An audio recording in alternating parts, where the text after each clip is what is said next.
Okay, so I have a 2011 Ford F150 having this little problem where the engine, after it runs pretty good all the way up until we fill it up with gas, and then it starts, the starter will kick in and it'll hold and stuff. I'm going to show you how it's running right now. We're at the gas station. See all the pumps out here? We're at Wawa. So we're going to go ahead and start it up. Starts up just fine. Notice there is a check engine light on with it, and it's running perfectly. So go ahead and cut it off, and we're going to pump the gas, and I'll get back with you in a few and we'll see what happens after we pump it. It should start acting up and the starter should stay engaged. Alright, filled it up with gas, and let's see, go ahead and put a key in it. Let's see if we see the fuel gauge. Don't start it yet. Let's get the fuel gauge going. One more. Alright, so it's filled up now. Go ahead and start. Let's see what we got. Notice the starter is hanging up on it. That's at 20 seconds. And now it's idling rough. It did actually start. Sometimes it don't. But it's actually idling rough right now.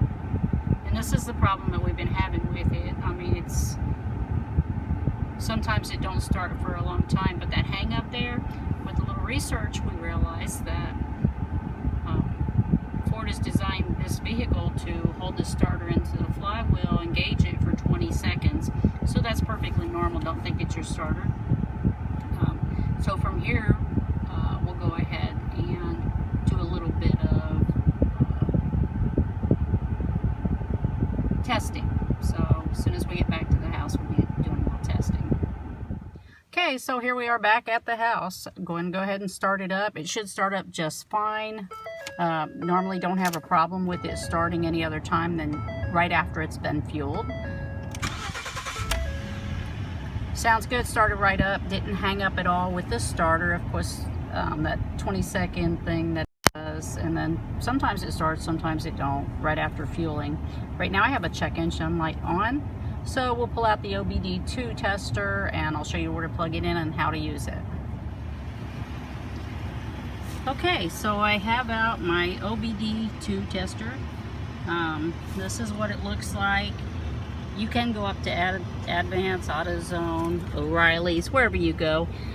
Look up inside under your car. OBD2 is just the onboard electronics that can self-test. Here we go. And that it looks like this. It's located, see the steering wheel straight down, and in the middle right there. That's it, right there. You'll take your end of your tester, and it looks like this. Plug it in. It'll make connection with the computer, of course. Okay. So it's linked in, it's linking in. I'll figure out what the problems are. P2196, but if you notice right here in the corner, I'm showing that I have 1 of 5. So we're going to go ahead and look at what that is. P2196 is an oxygen sensor signal stuck, lean, bank 1 sensor 1. Okay. And then we're going to go ahead and check the next sensor, the next code, I mean. Number 2 of 5 is P0456, evaporative emission system leak. P2198, another O2 or oxygen sensor signal stuck, rich, bank 2 sensor 1. So I've got lean and I've got rich going on, so I guess it's just, it's different oxygen sensors. On this vehicle, I believe there are 3. And those would be located in the exhaust system. P0456, evaporative emission system leak detected. And they say very small leaks if you look right there. That's number 4 out of 5 right there. And 5 out of 5 is gonna be, what do we got? Another P456, 0456. And I'm gonna go ahead and shut this off. Then we'll go ahead and disconnect it, turn it off, disconnect it. Up here, just remove it. We know what our complaints are. What our check engine light is all about, and it is running good. So I'm going to show you where everything's located and what we're going to be looking at. Okay, so around at the front of the truck with the hood open, of course, we're going to go ahead and find our evap purge vent solenoid, which is, if you look right there, if you can see, of course I got my man helping me out today, and I kind of do this stuff together. So if you see where everything's located, this is kind of in the middle, and if you follow your air box right there, follow it down, and then just look right there, bam, you can see it clearly. That's what we're going to be changing, and it's very simple to change. This should stop all those problems at the gas station. Go ahead, honey, if you want to go ahead and pull that. So we're going to go ahead and remove the wires, and he's going to, all you have to do for this is pinch.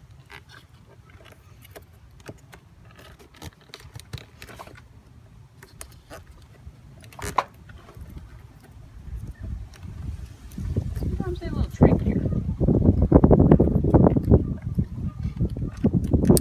Okay, we'll get back with you just a second. So it looks like this is going to be a fight. Maybe. Pinch the back half. Pinch the back half right there. And it slips right off. And it came right off. So you just pinch that little. Okay, right there. Just push that little thing down right there. Go ahead and take that off and set it off to the side. Now we're going to pull off the hose. So you'll pinch the back part of the little green tab. Pinch it together and push it forward, and it'll come out. Pinch the back half back there, like he's doing with his right hand. You see how it popped right out? Bam. And then it's a simple bam, right off, just like so. And so now you've just got it there. The wire is off and the vacuum is off. We're going to go ahead and go inside, start it up, and we'll do a quick test on it to make sure that this is an issue. Okay, we're going to go ahead and start it up and do a quick test on this this solenoid here and see if it is an issue. Okay, so there should not be a vacuum leak. If it's stuck open, it should suck my finger pretty hard. Oh my goodness, yeah, it's there should be no, right now, right, that little line, the long line, there should be no sucking in right now. And if I put my finger there, wow, it's really got some serious suction going on. So I'm pretty sure that that's a bad valve. It's stuck in the open position right now. Why it sucked my finger up. It shouldn't be sucking up anything. So we're going to go ahead and change that. I'm going to show you how to do that. It's really quick and simple. Okay, so we have the tools together to change this out. It's going to be an 8mm socket. We're just using a 3/8" drive, but you can use whatever size drive you want. And of course, we're using a little extension too to get to it. But pretty easy. There's one out. Here's the second one out. Remember, lefty loosey, righty tighty. No left hand threads here. And the second screw will be out. And it'll be a simple straight up, nice seal. You can see how it looks. Okay, just like so. And we're going to go ahead and replace it. We've been to the auto parts store already. And let's see, the part number that we got, this is what we picked up. I went to O'Reilly's. CP758. And it was because there's so many different names that you're going to hear this called over the internet. Evap canister. valve. Sorry. Yeah. So probably go with evap canister valve or evap purge valve, whichever one you prefer to call it when you walk into the auto parts store. But right there's your part number if they need to cross-reference it. And again, I have a 2011 Ford F150, so my engine is a 3.7. I haven't really looked at the other engines to see what they were, so this is a good part. Make sure you check everything looks good. We're going to go ahead and pop this new one in, and this should not take very long at all.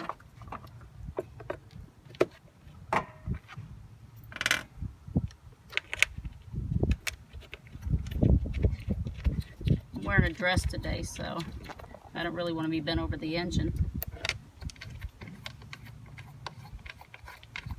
It's a little bit windy out here, so it's probably not a good thing.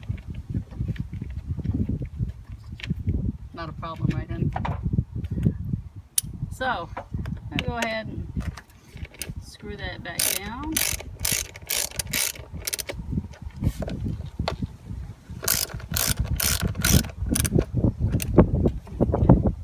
And we're going to go ahead and start. We're going to start the engine again, and I'm going to put my finger on it and see. I'm going to put my finger on it while Richard starts the engine, and I'm going to see if it's still doing what it was doing before. Put my finger here. Nope, no vacuum. Nope, no vacuum at all. Didn't suck my finger in, so that's absolutely a good fix for that. And I shouldn't have any more problems at the gas station. Should be okay. We're going to go ahead and put everything back together now.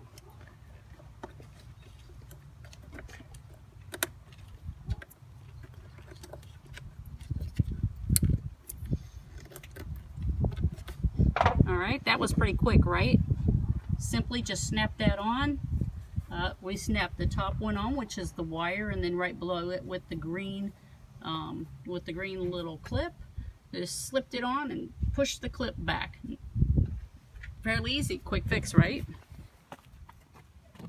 Okay, back in the car, we're going to clear our codes, and I'm going to do that with, of course, my OBD2 tester. Again, you can do that at the parts store if you want to. So I'm going to check engine light there.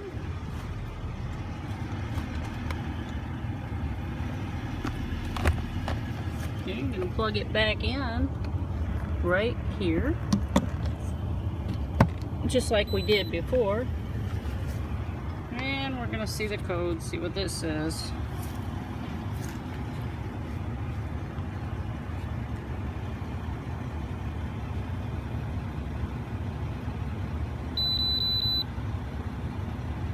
Okay. Now I got 1 of 8. Let's see what the other ones are. That'll be fun. See right there where it says 1 of 8. If you can read that. There we go. So 2196.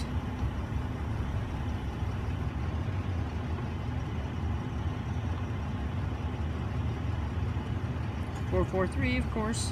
Oh wait, that second one right there, we just said about the purge cylinder.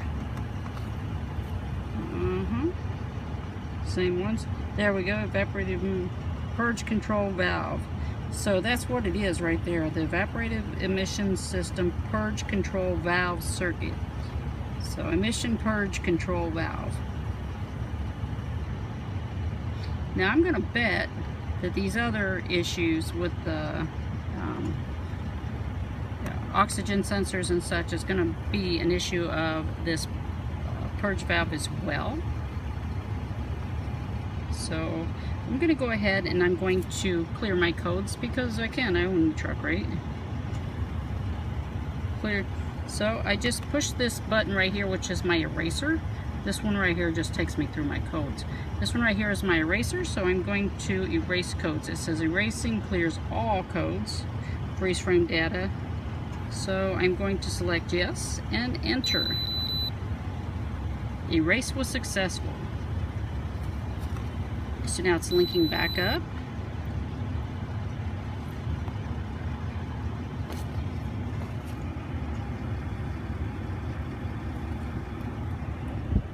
Okay, and there's my check engine light is off. It should have shown up right there at the speedometer, but it did not. So it's finally off. And then I still have two codes showing here. 0456, a very small leak detected. And what is my next one? 443, purge control valve, circuit.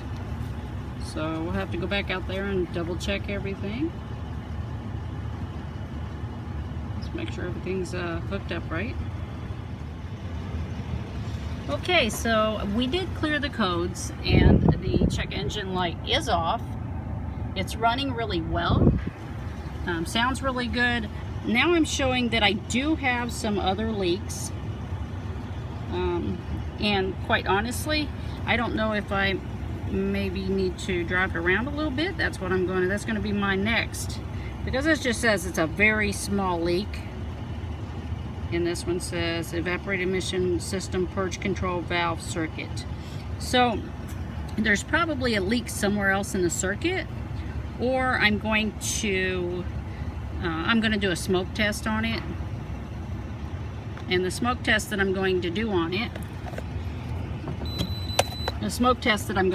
it, will show me any type of leaks that I have in the vacuum system.